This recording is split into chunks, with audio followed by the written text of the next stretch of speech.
देखिए कल हमने पढ़ा था कि आवेश क्या होता है, ठीक है। आज हम पढ़ेंगे कि आवेश को उत्पन्न किस प्रकार से किया जा सकता है ना। हाउ टू जनरेट चार्ज, आवेश को उत्पन्न कैसे कर सकते हैं। चलिए उससे पहले अपन एक और चीज देख लेते हैं कि देखिए आवेश का सूत्र क्या होता है। सूत्र की बात करते हैं ना। आवेश का सूत्र, आवेश का सूत्र क्या होता है, फॉर्मूला क्या होता है। आपको आपने छोटे क्लासों में 10th क्लास के अंदर विद्युत धारा का सूत्र पढ़ा होगा कि विद्युत धारा की परिभाषा क्या होती है, कि ना किसी निश्चित अनुप्रस्थ काट क्षेत्रफल में से प्रति एकांक समय में गुजरने वाले आवेशों की संख्या को विद्युत धारा कहते हैं, है ना। और विद्युत धारा का सूत्र था हमारे पास में, विद्युत धारा जिसे आई से प्रदर्शित किया जाता है, ये बराबर होती है आवेश क्यू से प्रदर्शित करते हैं बट्टा समय, जिसे आप स्मॉल टी से प्रदर्शित करते हैं, है ना। तो इस प्रकार से ये आपका विद्युत धारा का सूत्र था। विद्युत धारा बराबर होती है आवेश बटा समय। तो इस सूत्र की सहायता से आप आवेश का सूत्र भी निकाल सकते हैं। कैसे निकालेंगे, आवेश को एक साइड में रखेंगे और बाकी ये समय है, समय को इस तरफ पक्षांतर कर देंगे। तो हमारे पास में देखिए आवेश क्यू बराबर क्या आ जाएगा, विद्युत धारा आई गुणा समय, ठीक है। तो आपने क्या किया, समय को इस तरफ लेके गए। तो देखिए हमारे पास में Q बराबर कितना आ जाएगा, I गुणा टी, है ना। ये कोई क्रॉस प्रोडक्ट नहीं है, ठीक है ना, ये ऐसे ही लिखा गया है। इसको आप आई टी से प्रदर्शित कर सकते हो। तो Q बराबर क्या आ जाएगा, आई टी। तो ये हमारे आवेश का सूत्र आ गया, है ना। अगर इसकी विमा निकालनी चाहे, देखिए इसके मात्रक की बात करते हैं तो मात्रक क्या होगा इसका, मात्रक की बात करते हैं तो आवेश, है ना, आवेश। तो देखिए यहाँ पर इसके मात्रक की बात करेंगे, देखिए ये पर, ये जैसे आई है, आई क्या होता है, विद्युत धारा। विद्युत धारा को किसमें मापा जाता है, एम्पियर में मापा जाता है ना। एम्पियर जिसे आप ए से प्रदर्शित करते हैं, गुणा समय, समय को किसमें मापा जाता है, हमारे समय को सेकंड में मापा जाता है, जिसे आप किससे प्रदर्शित करते हैं, टी से प्रदर्शित करते हैं, है ना। देखिए तो ये एम्पियर गुणा सेकंड करते हैं तो हमारा क्या आता है, कुलाम आता है। आवेश का मात्रक क्या होता है, कुलाम होता है, ठीक है। ये तो होता है एमकेएस के अंदर, एमकेएस पद्धति के अंदर आवेश का मात्रक क्या होता है, कुलाम होता है। और सीजीएस के अंदर, सीजीएस में आवेश का मात्रक क्या होता है, स्टेट कुलाम होता है, स्टेट कुलाम। सीजीएस पद्धति के अंदर आवेश को किस में मापा जाता है, स्टेट कुलाम के रूप में मापा जा सकता है ना। तो ये दो तरह के हमारे आवेश के मात्रक हो गए। इसकी विमा की बात करते हैं तो विमा क्या होगी, देखिए आपका आवेश सूत्र, देखिए सूत्र में देखिए आवेश किसके बराबर है, विद्युत धारा गुणा समय के बराबर है। विद्युत धारा का मात्रक क्या होता है, एम्पियर। एम्पियर को किससे प्रदर्शित करते हैं आप, ए से प्रदर्शित करते हैं। अगर आप विमा के रूप में लिखते हैं ना, तो एम्पियर को किस तरह से लिखते हैं, ए के रूप में लिखते हैं, ऐसे ए को कोष्टक के अंदर, है ना। और यहाँ पर देखिए टी, समय, समय को किस में लिखा जाता है, कैपिटल टी से लिखा जाता है कोष्टक के अंदर। तो यहाँ पर देखिए विमा निकाल रहे हैं तो ए और ये टी, तो क्या आ जाएगी, ए के ऊपर पावर कितनी आएगी, 1, टी के ऊपर भी पावर कितनी आएगी, 1। तो यहाँ पर क्या आ जाएगी, 80। हमारी विमा कितनी आ जाएगी, 80, और इसको बड़े गुरु कोष्टक के अंदर लिखा जाता है ना। तो इस प्रकार से ये आवेश का सूत्र आ गया, Q बराबर आई टी, और इससे आपका मात्रक आ गया, और मात्रक और विमा निकल गई हमारी। चलिए अब इसके बाद में बात करते हैं कि आवेश को उत्पन्न किस प्रकार से किया जा सकता है। तो देखिए आवेश को उत्पन्न करने की हमारे पास में 3 विधियां हैं। आप 3 विधियों की सहायता से आवेश को उत्पन्न कर सकते हो, ठीक है। आवेश को उत्पन्न करने की विधियां, ठीक है। तो आवेश को किस प्रकार से आप पैदा कर सकते हो, किस प्रकार से उत्पन्न कर सकते हो, है ना, उसकी विधियां हमारे पास में 3 विधियां हैं। पहली होती है घर्षण द्वारा आवेशन।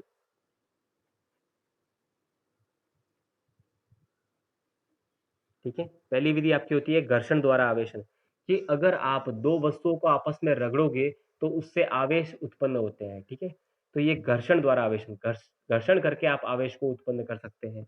दूसरी विधि आपकी होती है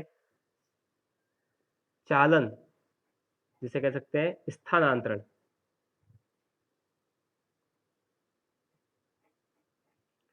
द्वारा आवेशन, है ना। चालन, चालन मतलब क्या होता है, अगर आप एक वस्तु से, कोई आवेशित वस्तु है उसके पास में किसी अनावेशित वस्तु को, है ना, एक ऐसी वस्तु है जिसके ऊपर आवेश उपस्थित है और एक ऐसी वस्तु है जिस पर आवेश उपस्थित नहीं है, तो आवेशित वस्तु को अगर आप अनावेशित वस्तु के पास में लेके जाएंगे, एक दूसरे को टच करेंगे, तो उससे भी क्या होता है, आवेशित वस्तु के कुछ आवेश अनावेशित वस्तु की तरफ चले जाते हैं, है ना। तो इसे कहते हैं चालन द्वारा आवेशन। टच करके, स्पर्श द्वारा आवेशन भी कहते हैं इसे, चालन द्वारा या स्पर्श द्वारा, स्पर्श द्वारा आवेशन भी कह सकते हैं, है ना। आवेशित वस्तु को अनावेशित वस्तु से टच करा के, स्पर्श करा के भी आप आवेश उत्पन्न कर सकते हैं। और तीसरी आपकी चीज होती है ये प्रेरण द्वारा आवेशन।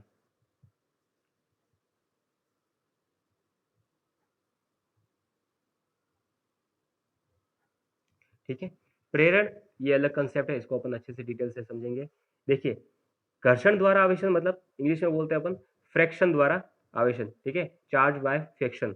यहाँ पर देखिए चालन द्वारा आवेशन, या फिर बोल सकते हैं ट्रांसफॉर्मेशन। ठीक है, इसको ट्रांसफॉर्म कर रहे हैं, आवेश को एक जगह से दूसरी जगह ट्रांसफॉर्म कर रहे हैं, स्थानांतरित कर रहे हैं। और प्रेरण को इंग्लिश में बोलते हैं इंडक्शन। ठीक है, आवेश को इंडक्ट इंडक्ट करते हैं, है ना। तो ये तीन प्रोसेस होते हैं जिस तरह से आप आवेश को जनरेट कर सकते हो, पैदा कर सकते हो किसी अनावेशित वस्तु के अंदर। सबसे पहले अपन बात करते हैं घर्षण द्वारा आवेशन।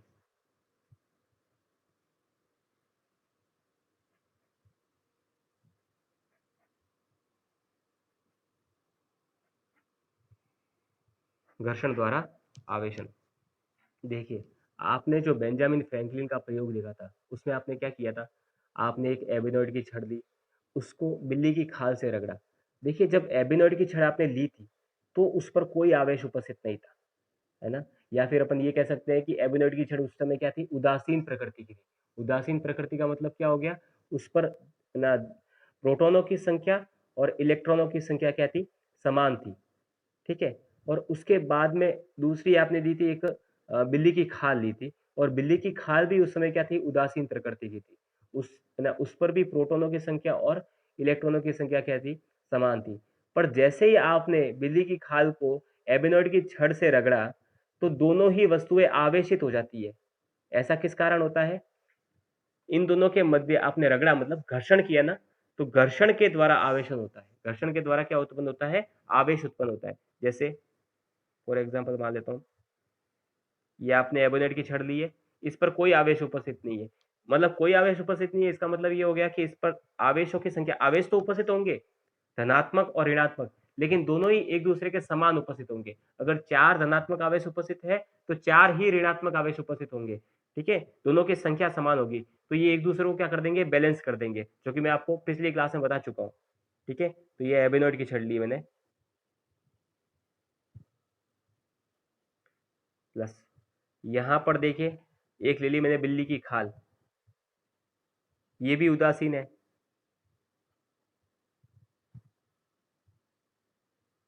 ठीक है, अब देखिए इन दोनों को आपस में रगड़ा है मैंने, इन दोनों का क्या किया है मैंने, घर्षण किया है। तो घर्षण करने पर क्या हो जाएगा, एबेनॉइड की छड़ किस प्रकार की हो जाएगी, ऋणावेशित हो जाएगी। मैंने बताया था ना पिछली क्लास में, एबेनॉइड की छड़ क्या हो जाएगी, ऋणावेशित हो जाएगी।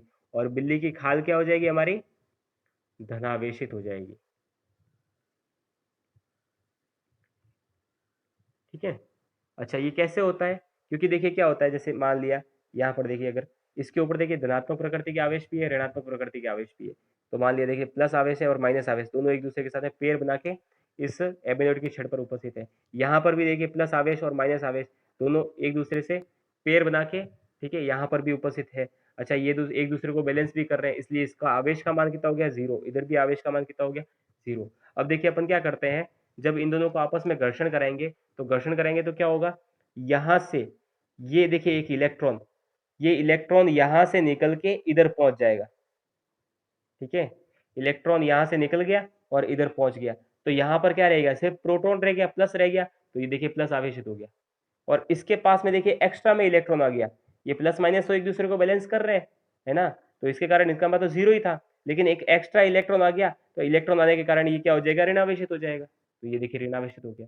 इस प्रकार से घर्षण द्वारा आवेशन इस प्रकार से किया जाता है, दो वस्तुओं को आपस में रगड़ के, कोई अनावेशित वस्तु, ये देखिए पहले अनावेशित वस्तुएं थी, इनके ऊपर आवेश पहले जीरो ही था, लेकिन दोनों को ही अपन ने क्या कर दिया, आवेशित कर दिया, है ना, तो अनावेशित वस्तुओं को आपस में रगड़ के उसको आवेशित किया जा सकता है, तो इस विधि को अपन क्या कहते हैं, घर्षण द्वारा आवेशन।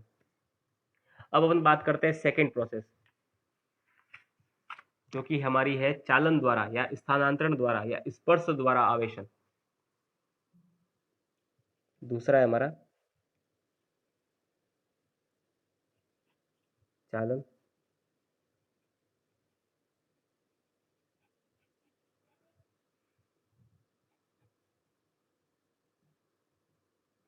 देखिए इसमें क्या करते हैं हम, चालन द्वारा आवेशन में क्या किया जाता है, यहां पर देखिए मान लिया आपके पास में एक वस्तु है,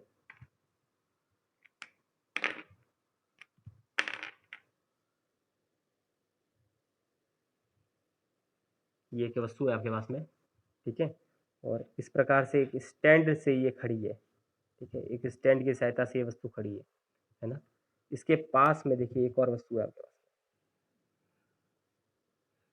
ये भी क्या है, एक स्टैंड की सहायता से खड़ी है, ठीक है, देखिए इन दोनों वस्तुओं में से एक तो वस्तु आवेशित है, एक अनावेशित है, तो देखिए मैंने मान लिया कि ये वस्तु आवेशित है और ये क्या है, अनावेशित, ये आवेशित वस्तु है, चाहे इसको धनात्मक आवेश से आवेशित कर सकते हो, चाहे ऋणात्मक आवेश से आवेशित कर सकते हो, किसी से भी करो कोई फर्क नहीं पड़ेगा, मैंने कर दिया इसमें धनात्मक आवेश से आवेशित कर दिया, ये पॉजिटिव चार्ज से आवेशित है, और ये वस्तु क्या है, ये वस्तु उदासीन प्रकृति की है, इस पर कोई भी आवेश उपस्थित नहीं है, या फिर कह सकते हैं कि इस पर आवेश इलेक्ट्रॉनों की संख्या और प्रोटॉनों की संख्या समान है, और वो एक दूसरे को बैलेंस कर रहे हैं, जिसके कारण इस पर कुल आवेशों का मान कितना आ रहा है, जीरो आ रहा है। अब देखिए, अब अपन बात करते हैं, ये देखिए ये तो आपकी होगी पहला स्टेप हो गया। अब सेकेंड स्टेप पे अपन क्या करते हैं, इन दोनों वस्तुओं को एक दूसरे से स्पर्श करा देते हैं, टच करा देते हैं,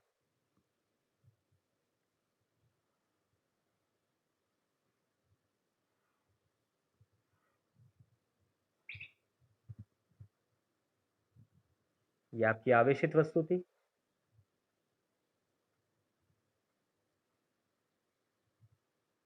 और ये आपकी अनावेशित वस्तु, जिसको मैंने आवेशित वस्तु से टच करा दिया, स्पर्श करा दिया,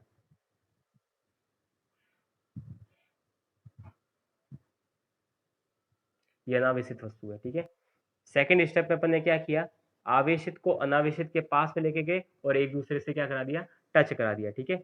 अब देखिए टच करा के जैसे ही अपन दोनों वस्तुओं को अलग करेंगे तो क्या देखेंगे, अब थर्ड स्टेप में अपन ने क्या किया, इन दोनों को स्पर्श कराने के बाद में वापस अलग कर दिया एक दूसरे से,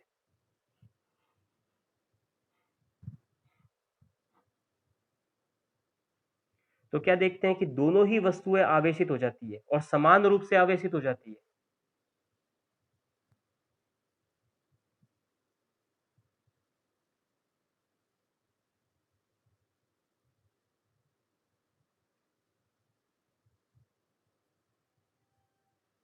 दोनों ही वस्तुएं समान रूप से आवेशित हो जाएगी, है ना।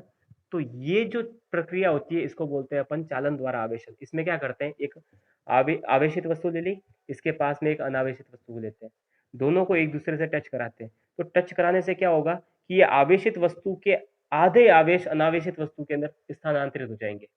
जैसे मान लिया कि इस आवेशित वस्तु के आवेश कितने हैं बेटा, क्यू आवेश है, तो क्यू आवेश है ना, तो जैसे टच करा के जैसे ही आप अलग करोगे तो इसके पास में आवेश कितने रह जाएंगे, क्यू बाय टू, और इसके पास में भी आवेश कितने रहेंगे, क्यू बाय टू, मतलब इसके आधे आवेश इधर स्थानांतरित हो जाएंगे।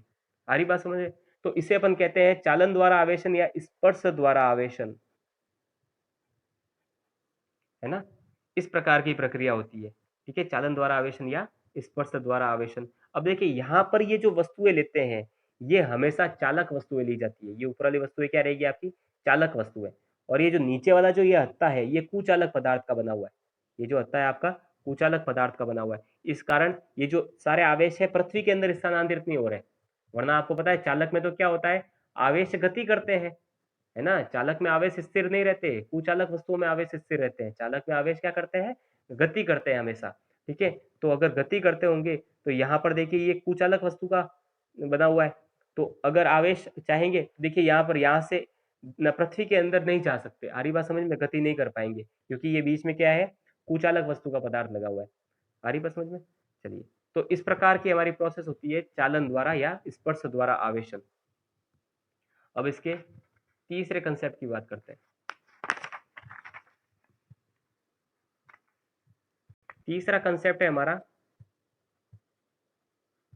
प्रेरण द्वारा या घर्षण द्वारा आवेशन, सॉरी प्रेरण द्वारा आवेशन, चार्ज बाय इंडक्शन, प्रेरण द्वारा आवेशन। अब इसमें क्या होता है, इसमें भी आप जो सेकेंड आपने प्रोसेस की थी उसी तरह से आपको कुछ करना है। इसमें आपने एक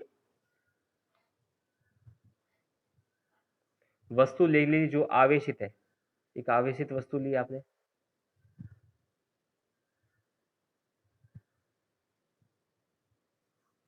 ठीक है, और एक आपने ले ली अनावेशित वस्तु।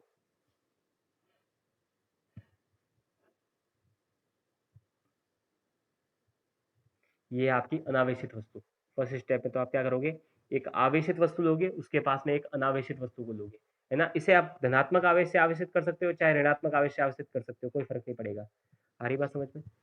देखिए, इसके बाद अपन क्या करते हैं, इन दोनों वस्तुओं को एक दूसरे के पास में लेके जाते हैं, लेकिन स्पर्श नहीं करवाते।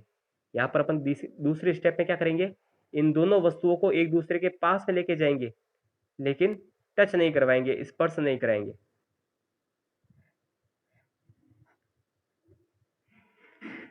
इसके पास में लेके जा रहा हूं, लेकिन मैं इसको टच नहीं करवा रहा हूं, ठीक है। तो उस समय क्या होगा आपका, उसमें क्या होगा, देखिए आपको पता है ये जैसे ये वस्तु है, अनावेशित वस्तु है। अनावेशित का मतलब क्या हो गया, इस पर जो आवेश है वो समान रूप से उपस्थित है। धनात्मक और ऋणात्मक आवेशों की संख्या क्या है, समान है। तो देखिए प्लस और माइनस ये एक दूसरे से पेयर बना के बैठे हैं, प्लस माइनस एक दूसरे से पेयर बना के बैठे हैं, ठीक है। तो इस प्रकार से ये जोड़े बनाकर बैठे हैं, मतलब इन दोनों, ये दोनों एक दूसरे को क्या कर रहे हैं, बैलेंस कर रहे हैं। इसके कारण इस पर कुल आवेश का मान कितना हो गया, 0 हो गया, और ये उदासीन प्रकृति की हो गई। अब देखिए, जैसे ही आप अनावेशित वस्तु को आवेशित वस्तु के पास में लेके जाते हैं लेकिन स्पर्श नहीं कराते, तो देखिए यहाँ पर ये आपको पता है कि आवेशों के मध्य क्या लगता है, आकर्षण और प्रतिकर्षण का बल लगता है ना। और देखो सजातीय आवेशों के मध्य क्या लगेगा, प्रतिकर्षण का बल, और विजातीय विपरीत प्रकृति के आवेशों के मध्य क्या लगेगा, आकर्षण का बल लगेगा। अब देखिए यहाँ पर देखिए धनात्मक प्रकृति के आवेश है, और यहाँ पर देखिए धनात्मक और ऋणात्मक दोनों है, लेकिन एक दूसरे को क्या कर रहे हैं, बैलेंस कर रहे हैं। तो देखिए क्या होगा कि देखिए आपके धनात्मक के पास में क्या आएगा, ऋणात्मक प्रकृति का आवेश आएगा, आकर्षण बल के प्रभाव के कारण। सजातीय सॉरी विजातीय आवेश मतलब विपरीत विपरीत प्रकृति के आवेश क्या करते हैं, एक दूसरे को आकर्षित करते हैं। तो ये प्लस किसको आकर्षित करेगा, विपरीत प्रकृति का कौन है, माइनस है, तो माइनस को अपनी तरफ आकर्षित करेगा। तो यहां से ये जो ना बंद बने हुए हैं, ये इधर से बंद टूट के माइनस माइनस वाले सारे इधर आ जाएंगे, क्योंकि विजातीय आवेश एक दूसरे को क्या करते हैं, आकर्षित करते हैं। तो यहाँ पर देखिए धनात्मक प्रकृति के आवेश है, ये सारे ऋणात्मक को अपनी तरफ आकर्षित करने लग जाएगा। और प्रतिकर्षित किसको करेगा, प्लस प्लस वाले सजातीय आवेशों को प्रतिकर्षित करेगा। तो सजातीय क्या है, यहाँ पर प्लस है ना, तो प्लस प्लस वाले आवेश कहाँ जाएंगे, यहाँ पर आ जाएंगे। इस चीज को समझ पा रहे हो, है ना। यहाँ पर देखिए आकर्षण और प्रतिकर्षण बल लग रहा है, ठीक है, आवेशों के मध्य। तो देखिए अगर समान प्रकृति के आवेश है, तो देखिए समान प्रकृति के आवेश एक दूसरे को प्रतिकर्षित करते हैं। तो यहाँ पर देखिए प्लस प्लस प्रकृति के, मतलब यहाँ पर और इस यहाँ पर भी क्या है, प्लस है, तो ये एक दूसरे को क्या करेंगे, प्रतिकर्षित करेंगे। तो इसलिए इसने इनको धक्का दिया प्लस वालों को, तो प्लस वाले सारे इधर आ गए। आ रही बात समझ में। और देखिए असमान प्रकृति के आवेश एक दूसरे को आकर्षित करते हैं, तो माइनस माइनस वाले सारे क्या आ जाएंगे, इधर आ जाएंगे, एक दूसरे को आकर्षित करने के प्रभाव के कारण।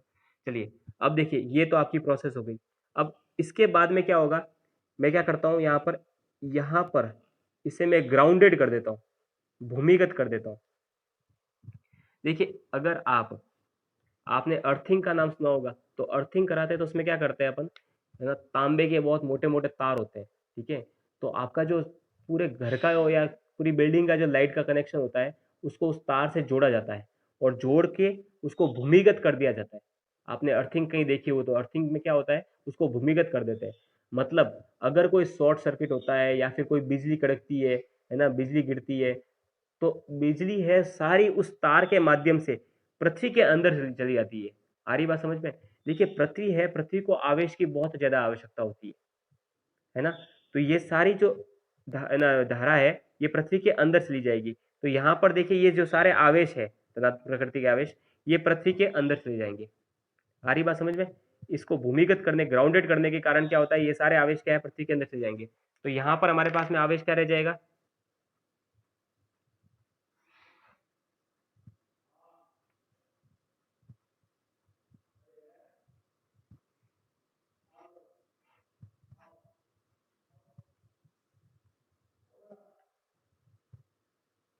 तो यहाँ पर हमारे पास में कौन से आवेश आ जाएंगे, ये प्लस चार्ज तो सारे पृथ्वी के अंदर चले जाएंगे, तो पीछे क्या रहेगा, माइनस चार्ज। तो हमारे पास में यहाँ पर माइनस आवेश रह जाएंगे, ठीक है।